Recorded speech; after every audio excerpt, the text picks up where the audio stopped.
नमस्कार, स्वागत है आप सभी का एक बार फिर से दैनिक करंट अफेयर्स जीएस और जीके के इस कंबाइंड सेशन में। इस सेशन में प्रत्येक दिन जीएस के कुछ खंड को, जीके के कुछ खंड को और करंट अफेयर्स को हम समग्रता से देखते हैं। कहने का मतलब एक ही वीडियो के माध्यम से अपनी प्रारंभिक परीक्षा के दृष्टिगत या कोई भी जो वनडे एग्जाम होता है उसके दृष्टिगत जितनी चीज़ें महत्वपूर्ण होती हैं उन सभी को हम एक सेशन के माध्यम से देखने का प्रयास करते हैं। तो चलिए, सबसे पहले आज भी हम शुरुआत करेंगे करंट अफेयर्स की। करंट अफेयर्स के बाद हम जीएस खंड को देखेंगे और जीएस खंड में हमने कल जो है चर्चा की थी 1857 के पहले के जो अधिनियम थे उनकी चर्चा की थी। 1858 के अधिनियम से लेकर के आगे की चर्चा 1947 तक आज के सेशन में देखने को मिलेगी। साथ ही साथ जीके के सेशन के अंतर्गत आज हम बात करने वाले हैं भारत के महत्वपूर्ण संस्थाओं के बारे में जो हमारी परीक्षाओं में पूछी जाती हैं। तो क्रमबद्ध तरीके से इनको लेकर चलेंगे। जीके का अभी तक हमने एक सेक्शन कंप्लीट किया है जो कि है भारत में न्यूक्लियर पावर के जो डेवलपमेंट हैं उनको हमने कवर किया है। भारत में जो नाभिकीय ऊर्जा संयंत्र हैं उनको हमने कवर किया है। तो चलिए शुरुआत करते हैं और आज का सबसे पहला प्रश्न है इंडिया लैटिन अमेरिका सांस्कृतिक महोत्सव से। पहला जो टॉपिक है आज का वो है India Latin America, India Latin America सांस्कृतिक महोत्सव।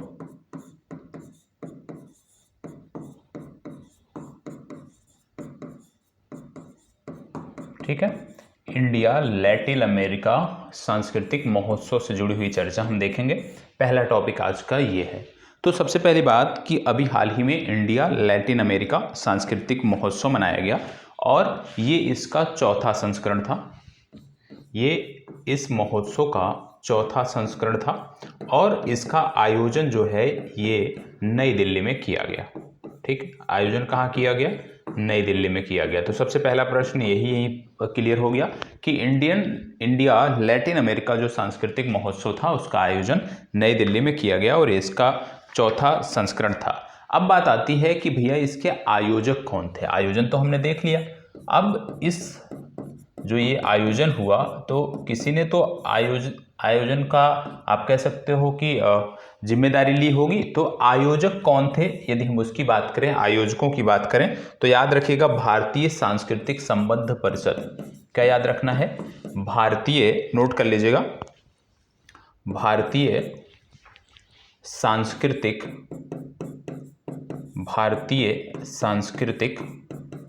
संबंध परिषद। ठीक है, भारतीय सांस्कृतिक संबंध परिषद द्वारा इसका आयोजन किया गया।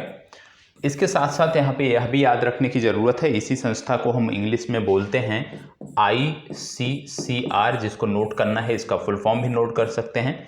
ICCR का Indian council of cultural relation, Indian council of cultural relation. और आपको बता दें कि ये जो संस्था थी इसकी शुरुआत वर्ष 1950 में की गई थी और वर्ष 1950 में इस संस्था की शुरुआत मौलाना अबुल कलाम आज़ाद द्वारा की गई थी। किसके द्वारा की गई थी? मौलाना अबुल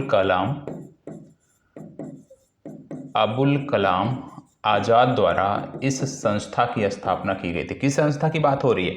ICCR या भारतीय सांस्कृतिक संबंध परिषद या Indian council of cultural relation की बात हो रही है। इस संस्था की स्थापना वर्ष 1950 में मौलाना अबुल कलाम आज़ाद के द्वारा की गई थी और आप जानते हैं स्वतंत्र भारत के प्रथम शिक्षा मंत्री जो है वो मौलाना अबुल कलाम आज़ाद थे। ठीक है, अब बात आती है कि ICCR जो ये संस्था है इसका हेडक्वार्टर कहाँ पे है? तो याद रखिएगा इसका हेडक्वार्टर नई दिल्ली में है और वर्तमान समय में इसके अध्यक्ष कौन है? तो याद रखिएगा विनय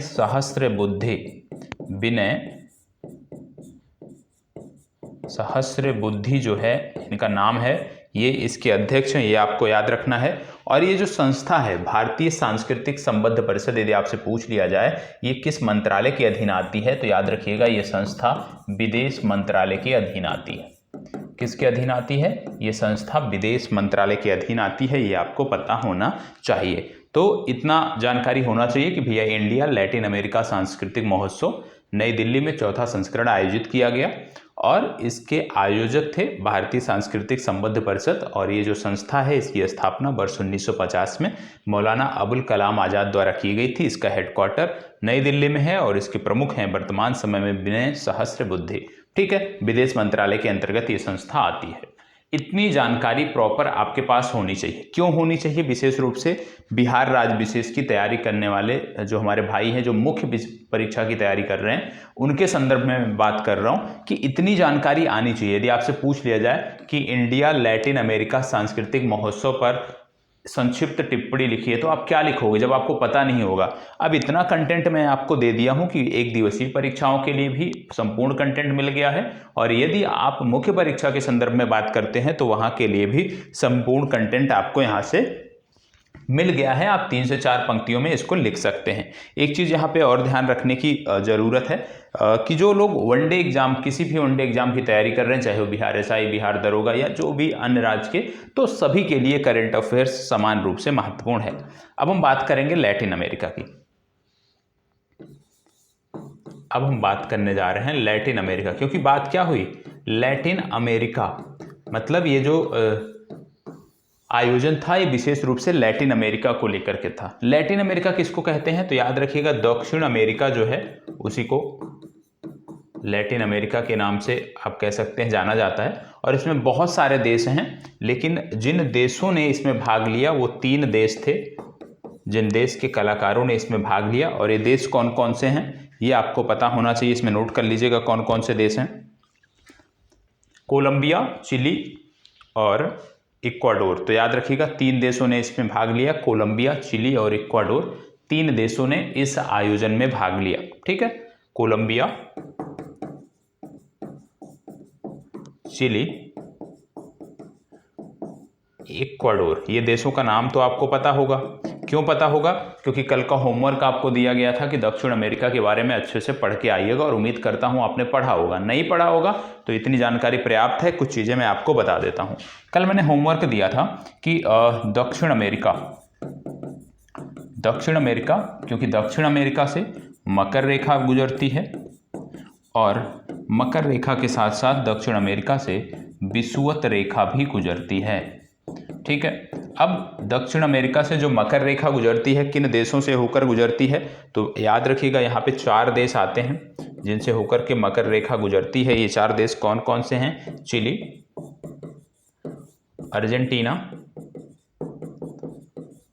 अर्जेंटीना, पराग्वे और ब्राज़ील।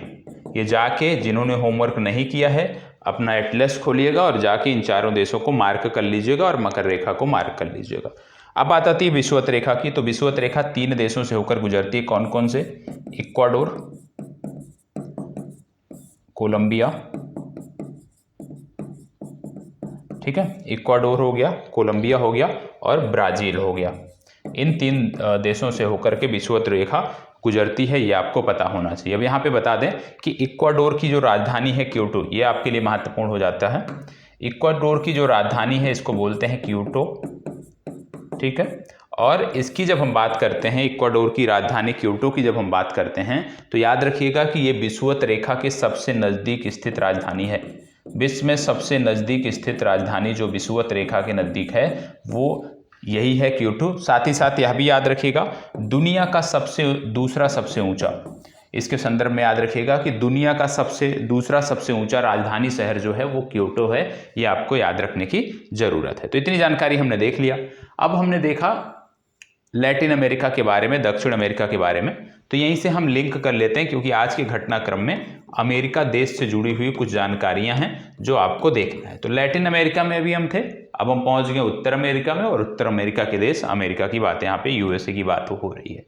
यूएसए की जब हम बात करते हैं, यूएसए की एक कंपनी है बोइंग, कई बार मैंने आपको बताया है, और कई सारे देशों की एक साझा कंपनी है, मल्टीनेशनल कंपनी, जिसको बोलते हैं एयरबस। ठीक है, एयरबस और बोइंग जो है विश्व की, आप कह सकते हो, मात्र यही 2 कंपनियां हैं। विश्व में मात्र यही 2 कंपनियां हैं जो यात्री विमान बनाती हैं। बोइंग और एयरबस विश्व में मात्र यही 2 कंपनियां हैं जो यात्री विमान बनाती हैं। और इन दिनों ये चर्चा में क्यों हैं? ये दोनों कंपनियां चर्चा में इसलिए हैं क्योंकि भारत में सबसे पहले हम एक को देख लेते हैं। भारत में एक कंपनी है एयर इंडिया, और एक कंपनी इस समय बहुत अच्छे से काम कर रही है, और मुझे लगता है कि सबसे ज़्यादा जो लोकल फ्लाइट्स आपको देखने को मिलती हैं इसी की देखने को मिलती हैं, ये है इंडिगो। ठीक है, इंडिगो। तो इंडिगो और एयर इंडिया, ये जो दो कंपनियां हैं, इन्होंने कुछ यात्री विमानों को लेकर के टेंडर दिया है, आप कह लीजिए यात्री विमानों को बनाने के लिए समझौता किया है, जिसमें एयर इंडिया जो है ये 470 यात्री विमान ये नए आने वाले वर्षों में अपने जो बेड़े में जोड़ने जा रहे हैं, और इसको लेकर के इन्होंने ऑर्डर दिया है दो कंपनियों को। 250 यात्री विमान जो है ये इनका बना रहा है एयरबस, और 220 यात्री विमान इनका बना रहा है बोइंग। ठीक है, लेकिन इंडिगो ने जो ऑर्डर दिया है, इंडिगो के जो ऑर्डर हैं, यदि मैं उसकी बात कर लूं तो याद रखिएगा इंडिगो के जो ऑर्डर हैं ये 500 विमानों के ऑर्डर हैं, और ये 500 के 500 विमान इंडिगो जो है ये किससे ले रहा है? याद रखिएगा 500 के 5 विमान इंडिगो जो ले रहा है ये आपका एयरबस से ले रहा है, ये आपको पता होना चाहिए। ठीक है, तो यहाँ पे याद रखने की ज़रूरत है, ये दोनों चीज़ें आपको पता होना चाहिए कि इंडिगो का जो विमान है 500 के 5, ये 500 के 500 एयरबस से ले रहा है, एयरबस जो कंपनी है वो बनाएगी, और एयर इंडिया का जो विमान है ये बोइंग भी बना रहा है और एयरबस भी बना रहा है। ठीक है, दोनों के मॉडल आपको पता होना चाहिए। एयर इंडिया जो विमान बनवा रहा है उसका नाम है A350। ठीक है, इस मॉडल का नाम है A350, और जो विमान इंडिगो बनवा रहा है इसका नाम है A320। ठीक है, ये आपको पता होना चाहिए। अभी ये उतना महत्वपूर्ण नहीं था, यहाँ पे सिर्फ आपको इतना जानना था कि वैश्विक स्तर पर दो कंपनियां हैं जो यात्री विमान बनाने में अग्रणी हैं, प्रमुख हैं, जो एयरबस और बोइंग है। बोइंग अमेरिका की कंपनी है, एयरबस में यूरोप के कई सारे देशों की हिस्सेदारी आपको देखने को मिलती है। तो इन दो कंपनियों के बारे में आपको पता होना चाहिए।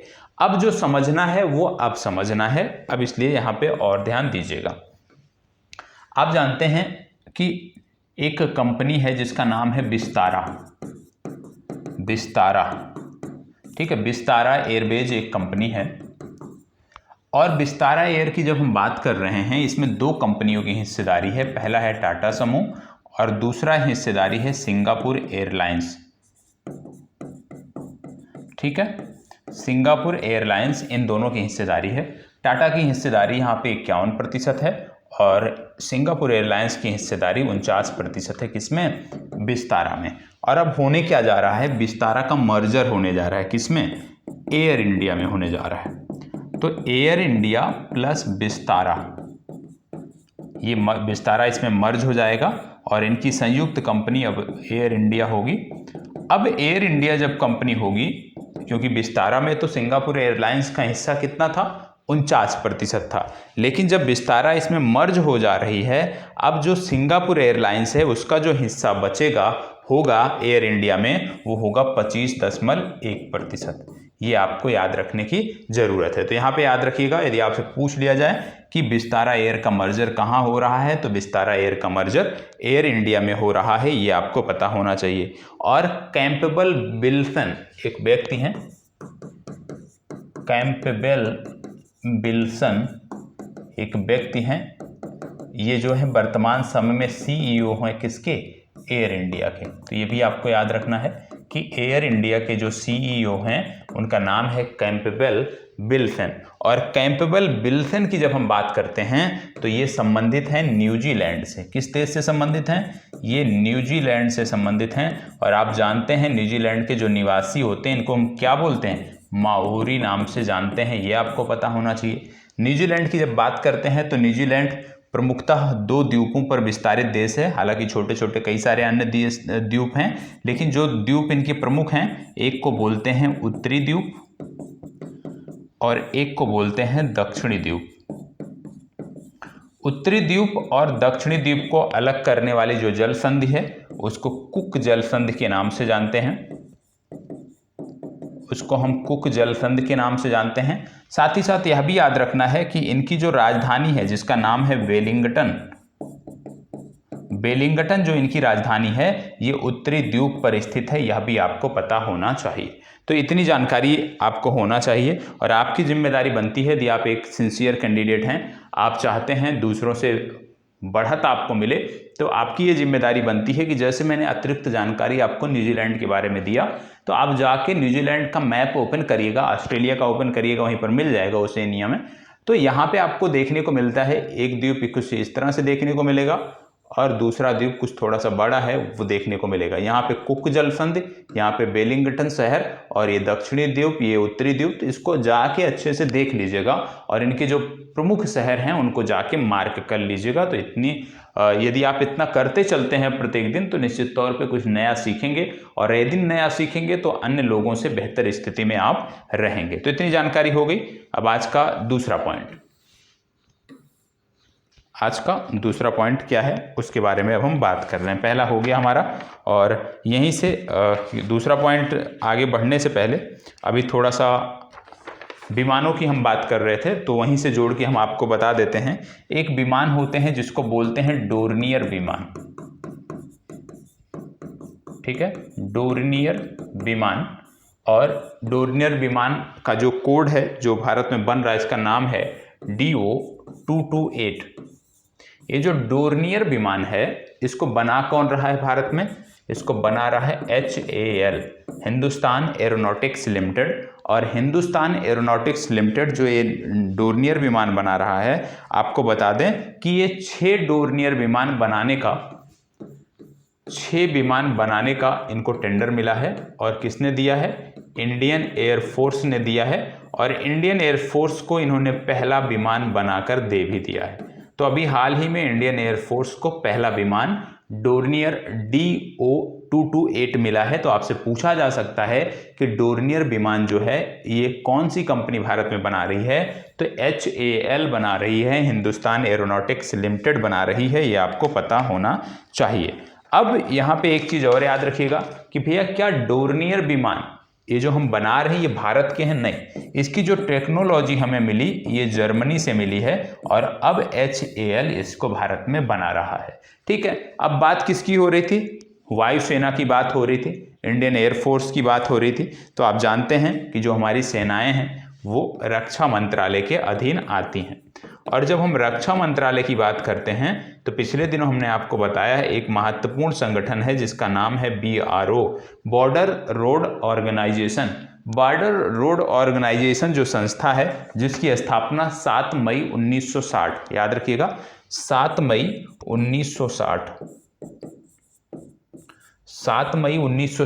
को इस संस्था की स्थापना हुई थी। और वर्तमान समय में अभी नए प्रमुख BRO के बने हैं जिनका नाम है लेफ्टिनेंट जनरल रघु श्रीनिवासन। क्या नाम है? Lieutenant general Raghu Srinivasan.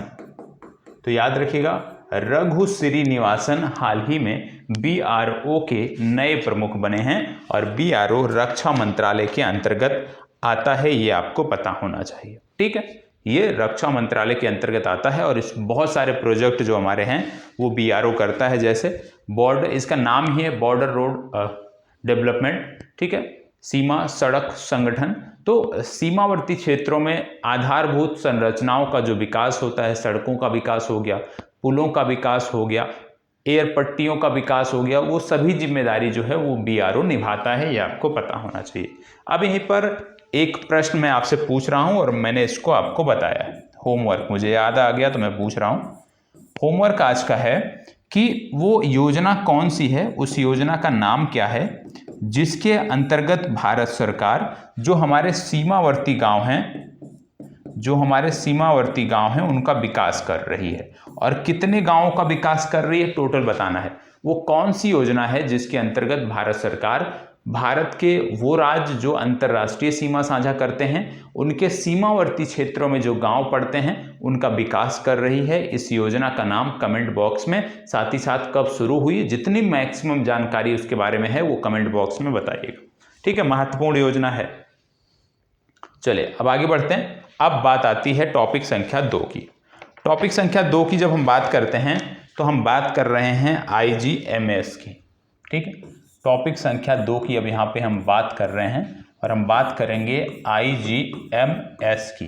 IGMS का फुल फॉर्म जिसको नोट करना है नोट कर सकता है, इंटीग्रेटेड ग्रीवेंसेज मॉनिटरिंग सिस्टम 2.0। ठीक है, तो IGMS 2.0 की बात कर रहे हैं। हिंदी में इसी को बोलते हैं इंटेलिजेंट शिकायत निगरानी प्रणाली। ठीक है, इंटेलिजेंट शिकायत निगरानी प्रणाली या इंटीग्रेटेड ग्रीवेंस मॉनिटरिंग सिस्टम, ये आपको पता होना चाहिए। ठीक है, अब ये है क्या आपको बता दें। सबसे पहली बात, इसको बनाया किसने है IGMS को, तो इसको बनाया है IIT कानपुर ने। IIT कानपुर ने इसको डेवलप किया है। तो पहला प्रश्न तो यही बन सकता है और पूछा जा सकता है कि इंटेलिजेंट शिकायत निगरानी प्रणाली जो है या इंटेलिजेंट ग्रीवेंसेज मॉनिटरिंग सिस्टम जो है, इसको बनाया किसने है, तो इसको बनाया है IIT कानपुर ने, ये आपको पता होना चाहिए। ठीक है, एक पोर्टल है जिसको बोलते हैं CP ग्राम्स। CP ग्राम्स जो पोर्टल है, इसमें भारत का कोई भी नागरिक किसी मंत्रालय के खिलाफ, किसी मंत्री के खिलाफ, किसी अधिकारी के खिलाफ कंप्लेन दर्ज कर सकता है। और इसमें जो कंप्लेन दर्ज की जाती थी, पहले इसका 32 दिन में हो जाता था उसका समाधान, अब वो समय घटकर 18 दिन हो गया है। तो भारत सरकार का प्रयास है कि इसको घटाकर और कम किया जाए और इसी के दृष्टिगत कि भाई जो यहाँ पे शिकायत आ रही है उनकी मॉनिटरिंग कैसे और बेहतर हम बनाएं, उसी को लेकर के IGMS प्लेटफॉर्म जो है ये डेवलप किया है IIT कानपुर ने। तो इसका संबंध CP ग्राम पोर्टल से है, जो कि केंद्रीय कार्मिक लोक शिकायत और पेंशन मंत्रालय के अंतर्गत आता है, ये आपको पता होना चाहिए। तो CP ग्राम्स या IGMS, क्योंकि CP ग्राम से जुड़ता है CP ग्राम्स से जुड़ता है IGMS पोर्टल, और ये जो पोर्टल है ये विशेष रूप से किसके लिए है, शिकायतों के त्वरित आप कह सकते हो निदान के लिए या उस पर निगरानी के लिए। तो इसको आपको पता होना चाहिए कि IIT कानपुर ने इसको डेवलप किया है और केंद्रीय कार्मिक लोक शिकायत और पेंशन मंत्रालय के अंतर्गत ये आता है। ठीक है, अब IIT कानपुर की हम बात कर रहे हैं तो कुछ चीजें और आपको पता होना चाहिए। जैसे आप जानते हैं कृत्रिम वर्षा कराने की जो तकनीक थी, जिसको बोलते थे क्लाउड सीडिंग, ये डेवलप किया था IIT कानपुर ने।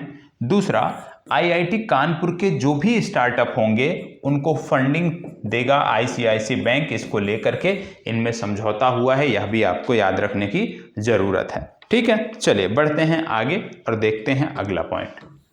अगला जो तीसरा आज आपका पॉइंट है, एक खेल से है, और ये जो खेल है इसकी हम बात कर रहे हैं, इसको बोलते हैं फीबा बास्केटबॉल वर्ल्ड कप।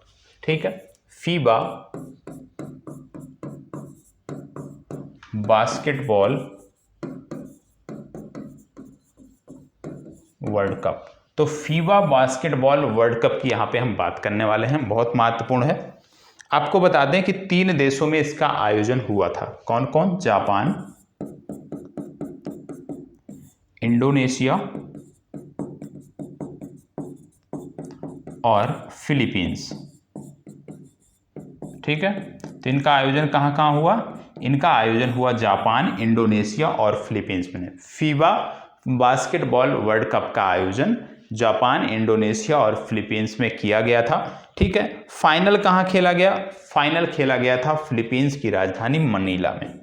ठीक, इसका फाइनल खेला गया मनीला में, और मनीला में जो फाइनल हुआ, यहाँ पे विजेता कौन रहा ये महत्वपूर्ण है। तो यहाँ पे विजेता रहा जर्मनी। जर्मनी ने पहली बार ये खिताब जीता है, और हराया किसको इन्होंने हराया सर्बिया को। तो सर्बिया को हराकर जर्मनी ने फीबा बास्केटबॉल वर्ल्ड कप के खिताब को जीत लिया है, ये आपको पता होना चाहिए। ठीक है, अब जैसे हमने बात किया कि इसका जो फाइनल हुआ वो मनीला में हुआ। मनीला का नाम सुनते ही आपको ADB के बारे में याद आना चाहिए, एशियन डेवलपमेंट बैंक, क्योंकि इसका जो मुख्यालय है वह भी आपको मनीला में देखने को मिलता है। एशियन डेवलपमेंट बैंक का जो मुख्यालय है वह भी आपको मनीला में देखने को मिलता है। और जब मनीला की बात करते हैं, हम फिलीपींस की बात करते हैं, तो एक पुरस्कार भी याद आना चाहिए जो फिलीपींस द्वारा दिया जाता है, जिसका नाम है रेमन मैग्सेसे पुरस्कार। रेमन मैग्सेसे पुरस्कार।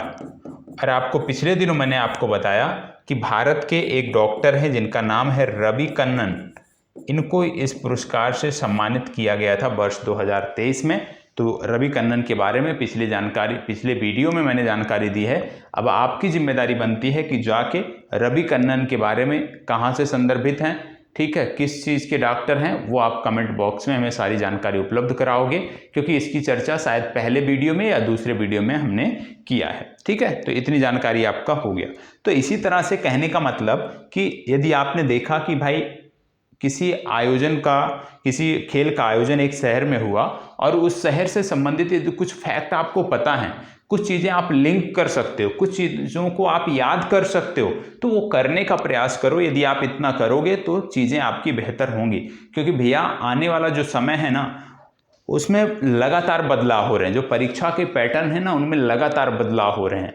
प्रश्नों की जो प्रवृत्ति है उसमें लगातार बदलाव देखने को मिल रहे हैं। तो आने वाला जो समय है वो बहुत क्रिटिकल होने वाला है, और सिर्फ रटने मात्र से, किताबों के सहारे अब नैया पार नहीं होने वाली है।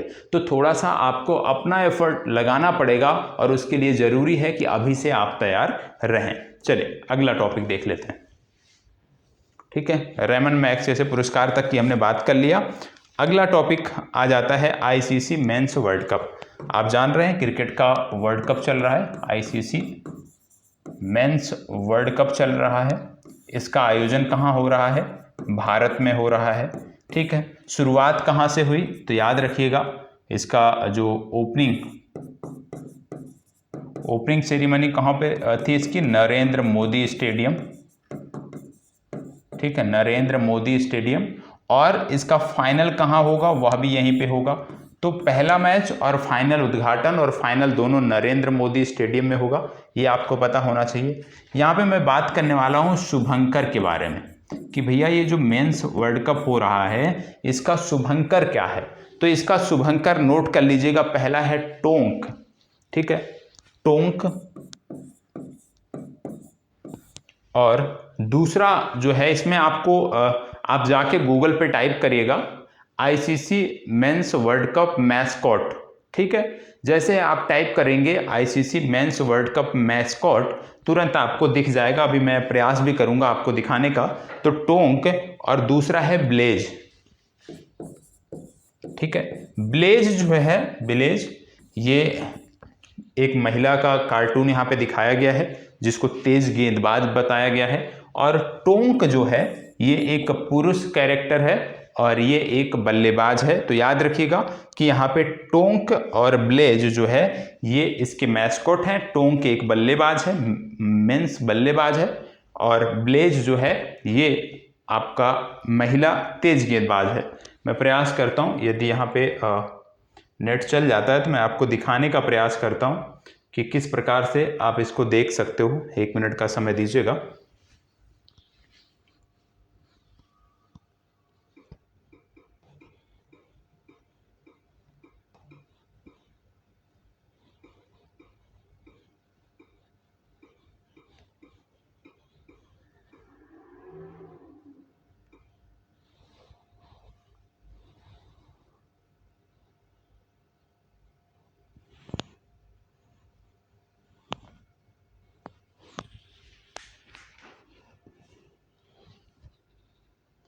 ये देखिएगा, ये मैस्कॉट है, ये मैस्कॉट है जिसकी मैं बात कर रहा हूँ। आईसीसी मेंस वर्ल्ड कप का जो मैस्कॉट है वो ये है। अब इसमें आप देख रहे होंगे कि एक बल्लेबाज है, बल्लेबाज ये जो ब्लू ड्रेस में है, ये एक बल्लेबाज हैं और इनका नाम है टोंक। ठीक है, और ये जो आप महिला देख पा रहे हैं इस कार्टून में, इनका नाम रखा गया है ब्लेज, और ये महिला तेज गेंदबाज हैं। तो ये दोनों चीज़ आपको पता होना चाहिए, क्योंकि आजकल जो प्रश्न है वो कई संदर्भों में पूछे जा रहे हैं, अच्छे प्रश्न पूछे जा रहे हैं, तो इसके लिए आपको तैयार रहने की जरूरत है। तो ये मैस्कॉट हैं, ये आपको पता होना चाहिए। बहुत कम जगहों पे शायद इसकी चर्चा होती हो। ठीक है, तो इसको अच्छे से आप नोट कर लीजिएगा, मैस्कॉट के बारे में अब आप समझ गए। ठीक है, आगे बढ़ते हैं, अगला टॉपिक देखते हैं। अगला टॉपिक आता है ओडीएफ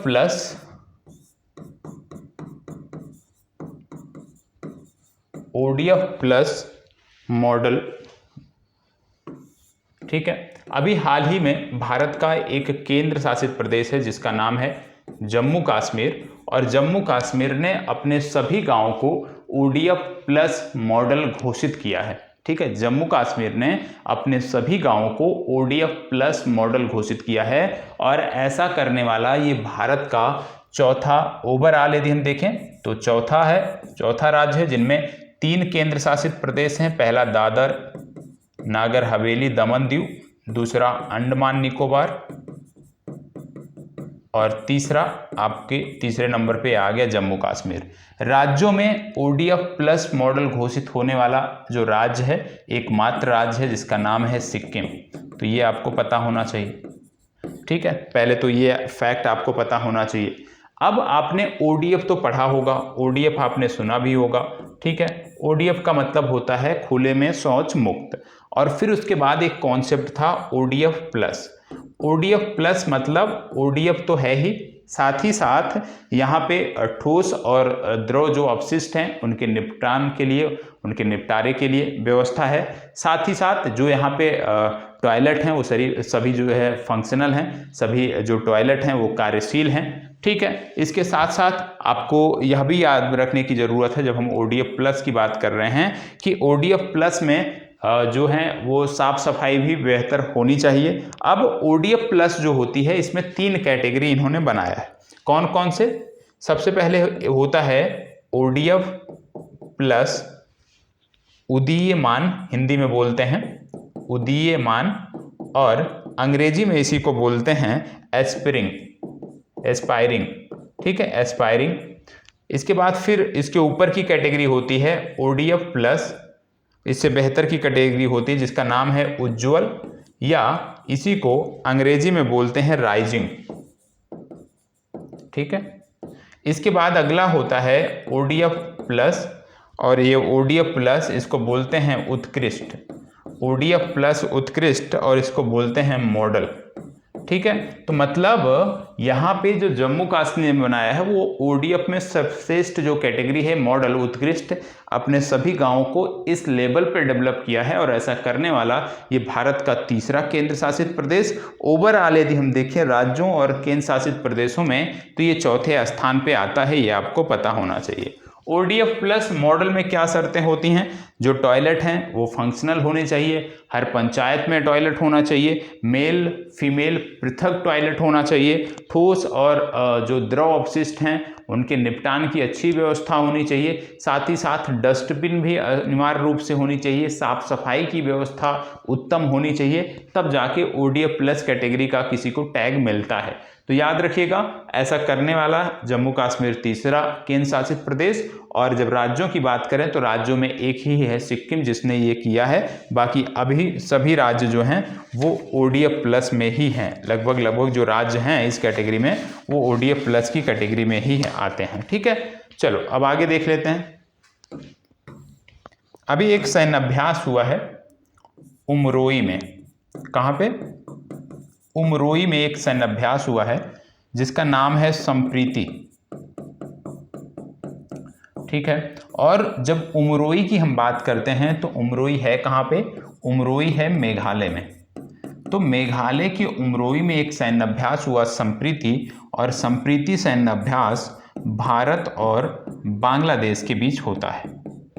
भारत और बांग्लादेश के बीच ये सैन्य अभ्यास होता है। इसमें एक चीज़ यह भी याद रखने की ज़रूरत है कि जब भारत और बांग्लादेश की हम बात करते हैं तो एक सैन्य अभ्यास और हम इनके साथ करते हैं जिनका नाम है बोंगो सागर। बोंगो सागर नामक सैन्य अभ्यास भी हम इन्हीं के साथ करते हैं। और एक और सैन्य अभ्यास है जिसका नाम है मीनामाती मैरीटाइम, उसको भी हम इन्हीं के साथ करते हैं। मीनामाती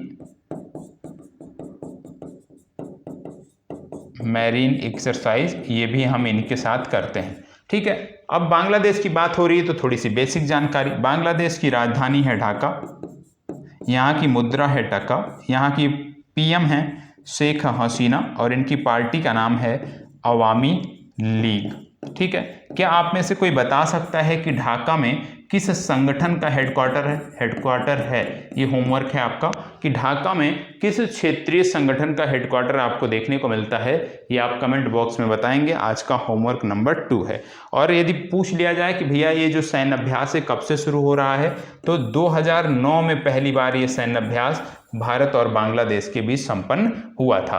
अब आप में से जो थोड़े से सिंसियर कैंडिडेट होंगे वो और जाके क्या कर लेंगे कि जब बात भारत बांग्लादेश की हो रही होगी तो भारत के कुछ राज्य तो होंगे ना जो बांग्लादेश से सीमा साझा करते होंगे, तो भारत के उन राज्यों को भी आप जाके देख लोगे, एक बार मैप जाके देख लोगे तो चीज़ें आपकी और बेहतर हो जाती। इसीलिए मैं बार बार कहता हूं कि करंट अफेयर्स के माध्यम से यदि हम बहुत अच्छे से पढ़ें तो हम जीएस खंड के 20 से 30% भाग को कवर कर सकते हैं सिर्फ करंट अफेयर्स के माध्यम से। और उसमें सिर्फ यदि आप सहयोग करते हो तो बहुत सारी चीज़ें मैं यहीं पे आपका कवर करा देता हूं।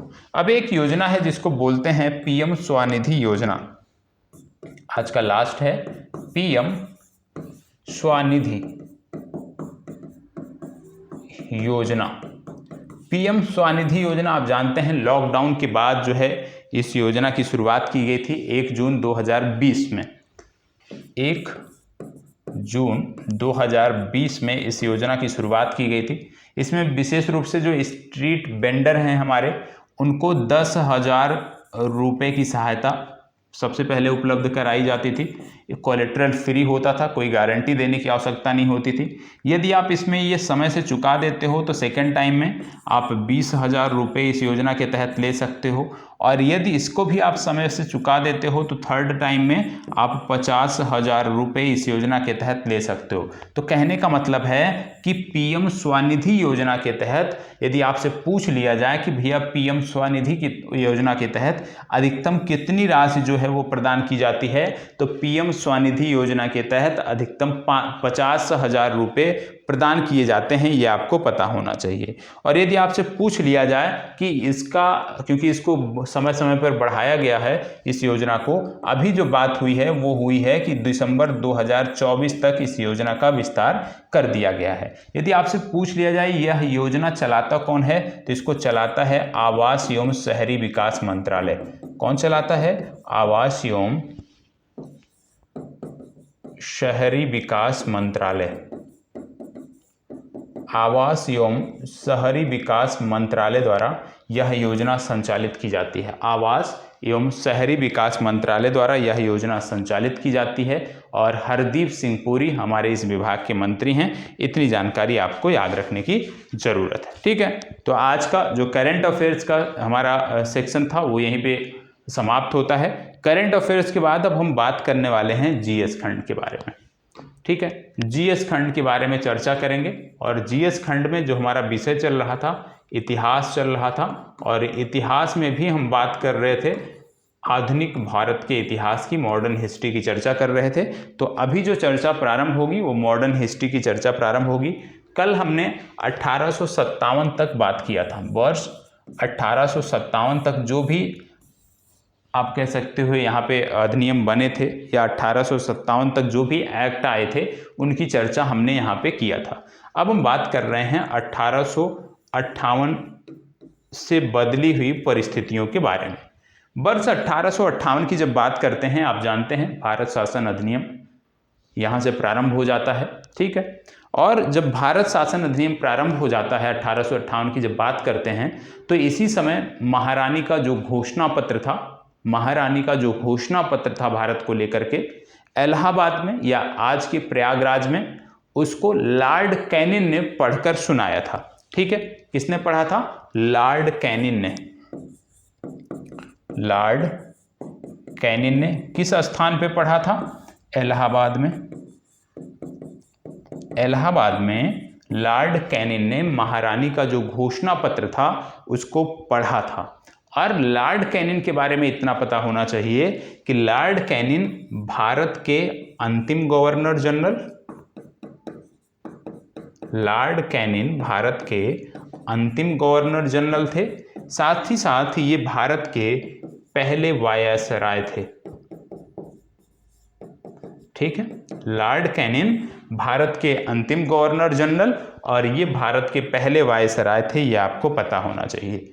और इस एक्ट में महारानी ने बताया या उनके घोषणा पत्र को पढ़ते हुए ये बात सामने आई कि अब हम भारत में किसी नए क्षेत्र पर हमला नहीं करेंगे, किसी नए क्षेत्र को विजित करने का प्रयास नहीं करेंगे। मतलब जो साम्राज्य विस्तारवादी नीति थी उसको अब पूर्णतः विराम लगा दिया गया इस घोषणा पत्र के माध्यम से। और यहाँ पे देखने को भी मिलता है कि 1858 से यदि हम बात कर लें वर्ष 1947 तक, तो भारत में नए क्षेत्रों को विजित करने के लिए कोई भी लड़ाई या कोई भी युद्ध देखने को नहीं मिलता है। हाँ, अफगान, बर्मा, उन क्षेत्रों में देखने को मिलता है, लेकिन भारत के संदर्भ में भारत में साम्राज्यवादी जो नीतियां, साम्राज्य विस्तारवादी जो नीति थी उसको बढ़ाते हुए किसी नए क्षेत्र को हड़पा नहीं गया, किसी नए क्षेत्र पर आक्रमण नहीं किया गया। और ये आपको स्पष्ट रूप से 1858 से 1947 तक देखने को मिलता है। सबसे बड़ा परिवर्तन धीरे धीरे यहाँ पे क्या देखने को मिलता था कि जैसे जैसे हम 1857 से या 1858 से हम 1890 की तरफ बढ़ रहे थे, तो देखने को मिल रहा था कि भारत में एक नया वर्ग, एक नया बुद्धिजीवी वर्ग जो है वो पनप रहा था। और ये जो बुद्धिजीवी वर्ग था इसने कई गतिविधियों को भी अंजाम दिया था। और ये जो बुद्धिजीवी वर्ग था ये लगातार अब अंग्रेजों से डिमांड करता जा रहा था, अपनी मांगों को लेकर के डिमांड कर रहा था। और आपको देखने को मिलता है कि इसी बुद्धिजीवी वर्ग द्वारा 1885 ईस्वी में इंडियन नेशनल कांग्रेस की स्थापना की गई। भारतीय राष्ट्रीय कांग्रेस की स्थापना इसी बुद्धिजीवी वर्ग के सहयोग से आपको देखने को मिलती है। इसके बाद आपको देखने को मिलता है 1892 का एक्ट। 1892 का एक्ट आपको देखने को मिलता है। 1892 का जो एक्ट था, ठीक है, 1892 का जो एक्ट था, जब हम उसकी बात करते हैं तो यहाँ पे क्योंकि अंग्रेज अब ये समझ चुके थे कि लगातार भारतीयों को ज़्यादा दिन तक ऐसे दबाकर नहीं रख सकते, तो जो आप कह सकते हो कि जो लगातार भारत में विरोध पनप रहा था उसको थोड़ा सा कम करने के लिए अब इन्होंने क्या व्यवस्था कर दी इस एक्ट की मदद से। इस एक्ट में इन्होंने बोल दिया कि अब भारतीयों को प्रश्न पूछने का अधिकार है, प्रश्न पूछने का अधिकार है। मतलब भारतीयों को प्रश्न पूछने का अधिकार दे दिया गया। प्रश्न पूछने के अधिकार के साथ साथ यहां पर भारतीयों को बजट पर चर्चा करने का भी अधिकार दे दिया गया। तो यहां पे बजट पर चर्चा का भी अधिकार भारतीयों को मिल गया। तो भारतीयों को प्रश्न पूछने का अधिकार, भारतीयों को बजट पर चर्चा करने का अधिकार जो है इस एक्ट की मदद से प्रदान कर दिया गया।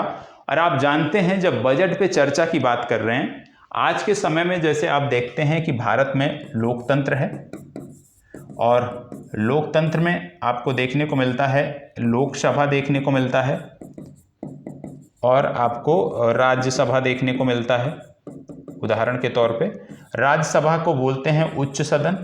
उच्च सदन क्यों बोलते हैं? क्योंकि इसका विघटन नहीं होता। लोकसभा को बोलते हैं निम्न सदन क्योंकि इसका विघटन होता है। तो जैसे आज के समय में लोकसभा और राज्यसभा है, ऐसे उस समय भी केंद्रीय विधान परिषद हुआ करती थी। उस समय भी इन्होंने एक व्यवस्था बना दिया था जिसको बोलते थे केंद्रीय विधान परिषद। लेकिन समस्या क्या थी कि जिस तरह से आज लोकसभा या राज्यसभा में आम आदमी चुनकर जा सकता है, वो व्यवस्था यहाँ पे नहीं थी। केंद्रीय विधान परिषद तो थी लेकिन इसमें अंग्रेज शामिल थे। इसमें जो मध्यम वर्ग जो अंग्रेजों की वकालत करता था वो शामिल था। इसमें रजवाड़े शामिल थे। तो उस समय जो केंद्रीय विधान परिषद थी उसका जो स्वरूप था वो आज से पूरी तरह भिन्न था।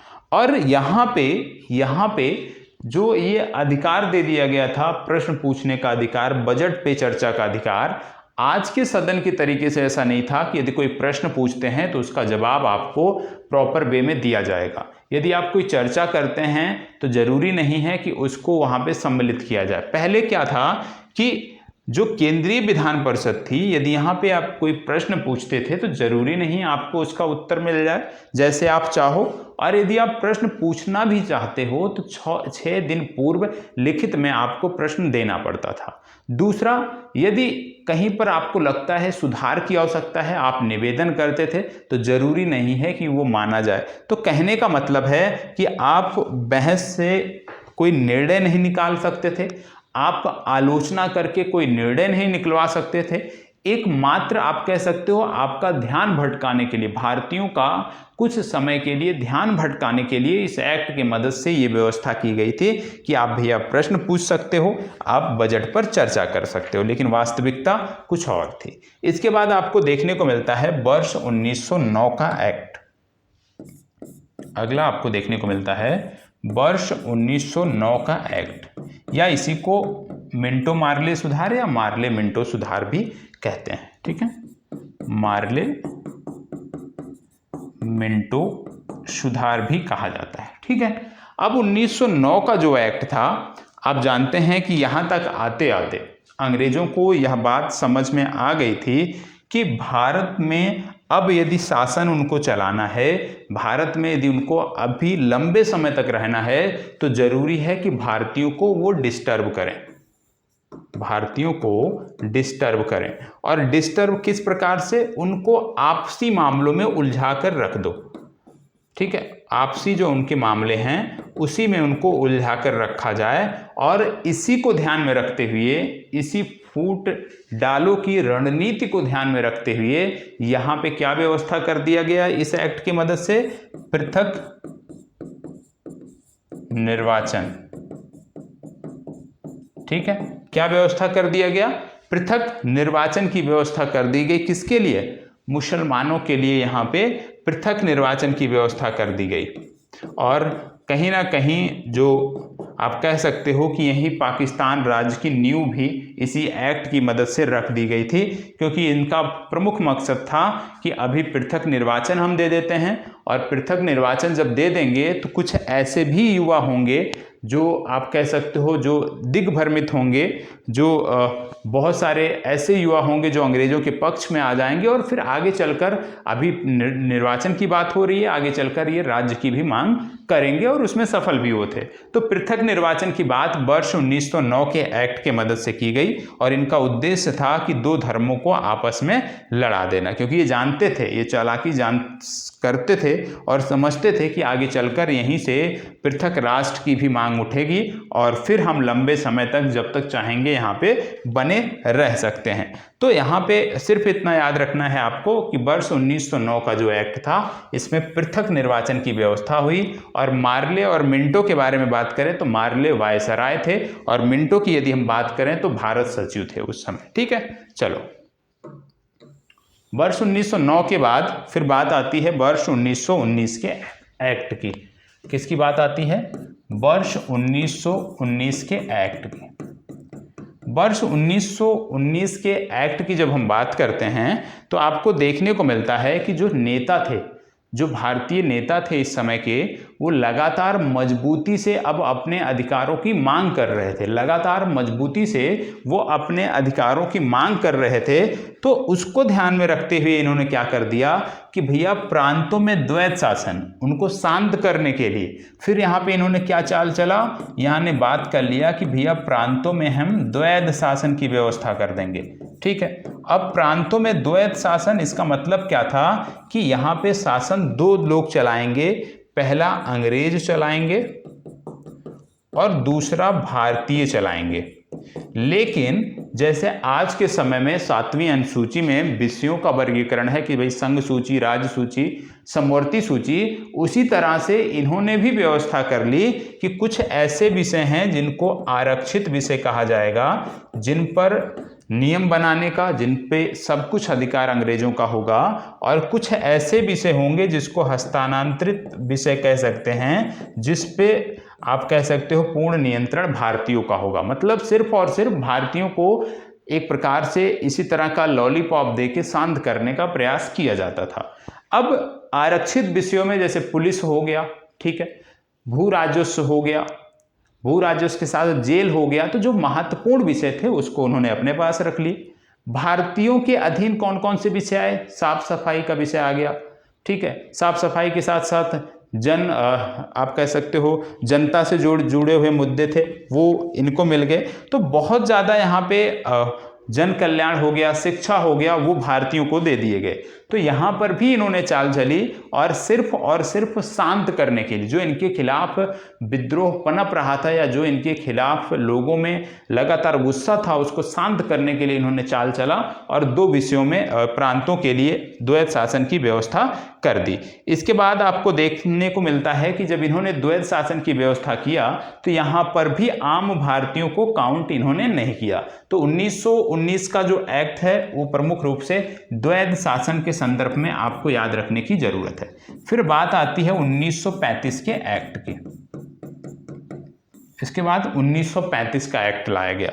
1935 का जब एक्ट लाया गया तो इन्होंने अब क्या कर दिया, क्योंकि प्रांतों में द्वैध शासन का विरोध हो रहा था तो इन्होंने प्रांतों में द्वैध शासन समाप्त कर दिया।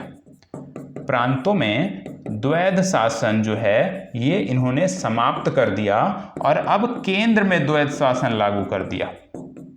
ठीक है, केंद्र में द्वैध शासन लागू कर दिया। तो ये आपको पता होना चाहिए कि प्रांतों में द्वैध शासन की समाप्ति 1935 के एक्ट के मदद से, और यहाँ पे केंद्र में अब द्वैध शासन लागू कर दिया गया और ऐसा कहा गया कि अब हम प्रांतों को स्वायत्तता प्रदान कर दिए हैं। ठीक है, तो स्वायत्तता, तो आपसे यदि परीक्षा में प्रश्न बनता है कि किस एक्ट की मदद से प्रांतों को स्वायत्तता प्रदान की गई, तो आप बताओगे कि 1935। किस एक्ट की मदद से प्रांतों में द्वैध शासन समाप्त किया गया, 1935। किस एक्ट की मदद से प्रांतों में द्वैध शासन लगाया गया, एक्ट 1919। ये आपको पता होना चाहिए। इसके बाद आप जानते हैं कि इसके लिए आपको देखने को मिलता था कि भारतीय कभी तैयार होते नहीं थे। ठीक है, तैयार थे ही नहीं भारतीय इस संदर्भ में, तो ये चीज़ें आपको देखने को मिलता है। अब इसमें क्या हुआ कि जब प्रांतों में द्वैध शासन हो गया तो प्रांतों में चुनाव हुए, और प्रांतों में जब चुनाव हुए तो भारतीय राष्ट्रीय कांग्रेस ने कई सारे प्रांतों में अपनी सरकारों का भी गठन किया, कई सारे प्रांतों में इनकी सरकारें भी बनी। अब किस किस प्रांत में सरकारें बनी ये आपका होमवर्क है, जाके देखिएगा जरूर, इसको अच्छे से पढ़िएगा जो भी आपके पास पुस्तक होगी कि किन किन प्रांतों में किस किस पार्टी की सरकार आपको देखने को मिलती है। ठीक है, इसके बाद फिर बात आता है 1947 का एक्ट। देखो ये जो प्रीलिम्स के माध्यम से प्रीलिम्स के संदर्भ में महत्वपूर्ण है उतनी जानकारी मैं यहाँ पे आपको दे रहा हूँ। ठीक है, और इसके साथ साथ यदि आप संबंधित पुस्तक का भी अध्ययन करते चलते हैं तो आपकी बहुत सारी चीज़ें बेहतर हो जाएंगी। अब 1947 का जो एक्ट था ये था भारतीय स्वतंत्रता अधिनियम, और यहाँ पे आपको देखने को मिलता है, ये डेट पूछी जाती है कि कब ये ब्रिटेन में पेश किया गया, तो याद रखिएगा 4 जुलाई 1947। 4 जुलाई 1947 को ये सदन में पेश किया गया ब्रिटेन के। ठीक है, और इसको स्वीकृति कब मिली पूछा जाता है, तो याद रखिएगा 18 जुलाई को ये सदन से पास कर दिया गया। और 18 जुलाई को जब ये सदन से पास कर दिया गया उसके बाद ये बोला गया कि अब भारत और पाकिस्तान से ब्रिटेन का कोई संबंध नहीं है, भारत और पाकिस्तान दोनों स्वतंत्र हैं और अब किसी भी प्रकार का हस्तक्षेप वहाँ पे देखने को ब्रिटेन का नहीं मिलता है। और ऐसी परिस्थितियां क्यों आई कि इन्होंने जल्दबाजी में, इतनी जल्दबाजी में फैसला ले लिया। परिस्थितियां द्वितीय विश्व युद्ध के बाद बदली, और द्वितीय विश्व युद्ध के बाद जो बदली परिस्थितियां थीं उन बदली परिस्थितियों में इनको ये नहीं लग रहा था कि अब ज़्यादा समय तक ये यहाँ पे सरवाइव कर सकते हैं, और मजबूरन इनको जो है तत्काल जो है वो भारत छोड़ना पड़ा। तो इतनी जानकारी आपको होनी चाहिए। जो एक्ट थे 1947 तक ये रफली आपको पता होना चाहिए, क्योंकि आगे जब हम पढ़ेंगे अभी तो लगातार इनकी चर्चा होती जाएगी। ठीक है, ये रिवाइज आपके होते जाएंगे, क्योंकि आगे जब हम पढ़ने वाले हैं तो आगे हम सबसे पहले अब पढ़ेंगे गवर्नर जनरल और उनके कार्यकाल और अन्य चीज़ों को पढ़ेंगे, तो वहाँ पे ये सारी चीज़ें रिवाइज होंगी। ठीक है, तो यदि आपको लगता है आवश्यक है तो अपने पुस्तक का सहारा लेके या इस क्लास की मदद से इसको आप नोट डाउन कर सकते हैं। अब हम बात कर रहे हैं जीके खंड की। जीके खंड में जैसे मैंने बोला भारत की प्रमुख जो आप कह सकते हैं संस्थाएं हैं उनके बारे में हम देखने जा रहे हैं, और इसको आप नोट कर लीजिएगा क्योंकि यहाँ से प्रश्न बनते हैं और मैं आपको नोट डाउन करा देता हूँ एक एक करके, तो इसमें जो ज़रूरी होगा वो आप नोट डाउन करते हुए चलिएगा। ठीक है, कॉपी और पेन ले लीजिए, इसमें कई सारी चीज़ें होंगी जो आपको नोट करना है। हम यहाँ पे जीके के अंतर्गत भारत के राष्ट्रीय संगठनों के बारे में पढ़ने वाले हैं। ठीक है, राष्ट्रीय संगठन के बारे में पढ़ने वाले हैं। और राष्ट्रीय संगठनों के अंतर्गत सबसे पहले जो हम पढ़ने वाले हैं वो पढ़ने वाले हैं आरबीआई। ठीक है, हेडिंग ये रहेगा, इसी के अंतर्गत अगली 2-3 कक्षा होगी आपकी, राष्ट्रीय संगठन और आरबीआई या reserve bank of India. Reserve bank of India. ठीक है, आरबीआई या रिजर्व बैंक ऑफ इंडिया, ये आपको पढ़ना है आज।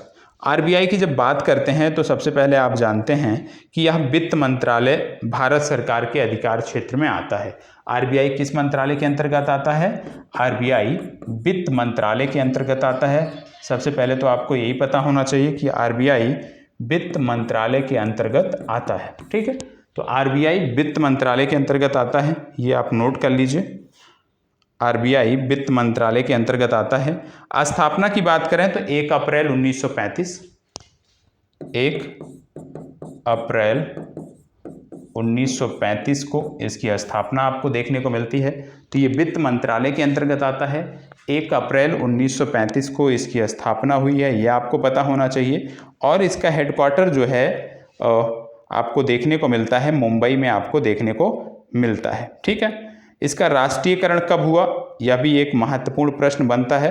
तो ये आपको याद रखना है कि 1 जनवरी 1949 को इसका राष्ट्रीयकरण हुआ, ये आपको पता होना चाहिए।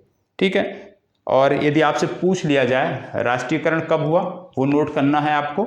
और यदि आपसे पूछ लिया जाए कि इसके पहले गवर्नर कौन थे, तो याद रखिएगा ओसबोर्न स्मिथ। ओसबोर्न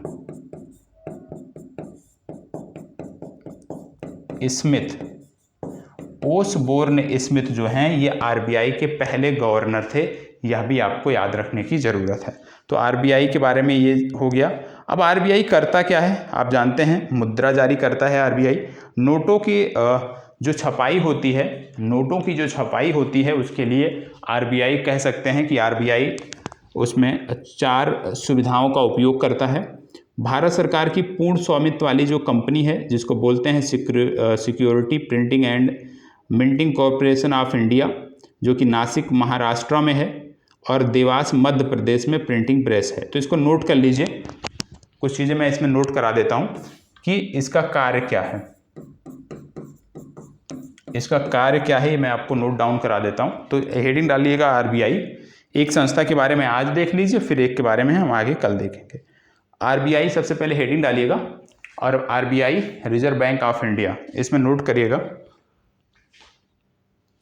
यह वित्त मंत्रालय भारत सरकार के, या वित्त मंत्रालय भारत सरकार के अधिकार क्षेत्र में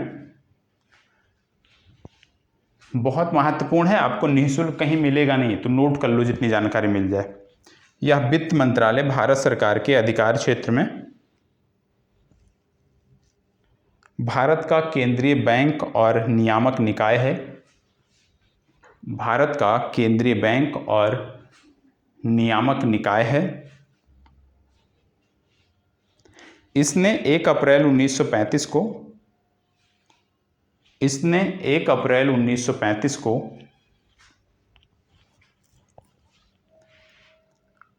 भारतीय रिजर्व बैंक अधिनियम, भारतीय रिजर्व बैंक अधिनियम 1934 के अनुसार अपना परिचालन शुरू किया।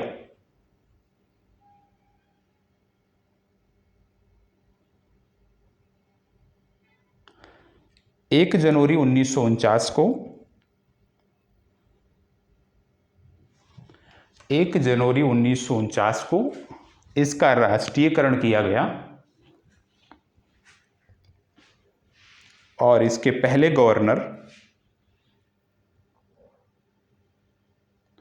सर ओसबोर्न स्मिथ थे। इसके पहले गवर्नर सर ओसबोर्न स्मिथ थे। ठीक है, अब नई लाइन से लिखेगा, नोटों की छपाई के लिए आरबीआई, नोटों की छपाई के लिए आरबीआई 4 सुविधाओं का उपयोग करता है।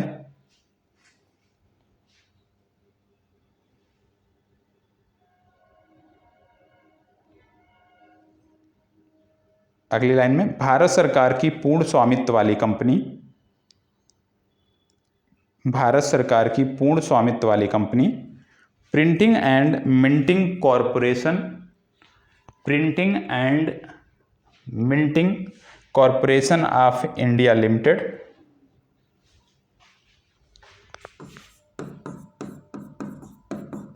इसको बोलते हैं इंग्लिश में SPCMIL के नासिक महाराष्ट्र और देवास मध्य प्रदेश में प्रिंटिंग प्रेस हैं। नासिक महाराष्ट्र और देवास मध्य प्रदेश में प्रिंटिंग प्रेस हैं। भारतीय रिजर्व बैंक नोट मुद्रण प्राइवेट लिमिटेड, भारतीय रिजर्व बैंक नोट मुद्रण प्राइवेट लिमिटेड जो आरबीआई के स्वामित्व में है,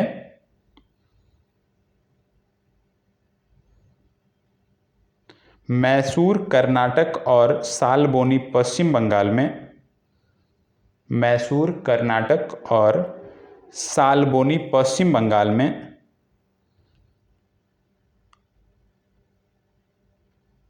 इनके मुद्रण सुविधा केंद्र स्थित है। तो ये जो 4 सुविधाएं हैं इनके बारे में आपने देख लिया कि आरबीआई की जो नोट हैं वो नोट प्रिंट होती कहाँ पे हैं, ये आपने देख लिया। आगे अब बात आती है सिक्कों की। सिक्कों के संदर्भ में लिखिएगा कि सिक्कों की ढलाई के लिए, सिक्कों की ढलाई के लिए SPMCIL, SPMCIL अभी आपने नोट किया था, SP सबसे पहले इसी को नोट किया था, इसका पूरा नाम है security printing and minting corporation of India. सिक्कों की ढलाई के लिए SPMCIL के पास सिक्का उत्पादन के लिए मुंबई,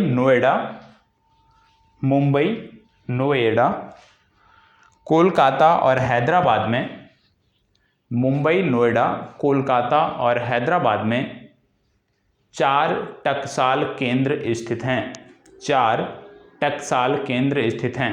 तो यदि आपसे पूछ लिया जाए कि भैया आरबीआई सिक्के कहाँ ढालता है, तो ये 4 टकसाल केंद्र। आरबीआई नोट कहाँ प्रिंट करता है, तो 4 प्रिंटिंग प्रेस आपको बता दिए गए। तो ये आप नोट कर लीजिएगा। आरबीआई के बारे में कोई भी प्रश्न बनता है, ठीक है, जीके से, यदि आपको इतनी जानकारी है तो आप निश्चित तौर पे उसका जवाब देने में सक्षम रहेंगे, कोई समस्या आपको देखने को नहीं मिलेगी। ठीक है, तो पहला संगठन आपने नोट कर लिया आरबीआई, और बहुत ही महत्वपूर्ण संगठन है। अगला है जो हम कल देखेंगे, भारतीय प्रतिभूति और विनिमय बोर्ड, जिसको आप बोलते हैं सेबी, सेबी या भारतीय प्रतिभूति, हेडिंग डाल लीजिएगा, एवं विनिमय बोर्ड, भारतीय प्रतिभूति और विनिमय बोर्ड, कल इसके बारे में हम देखेंगे। ठीक है, तो आज जितनी जानकारी दी गई है उसको नोट डाउन कर लीजिएगा।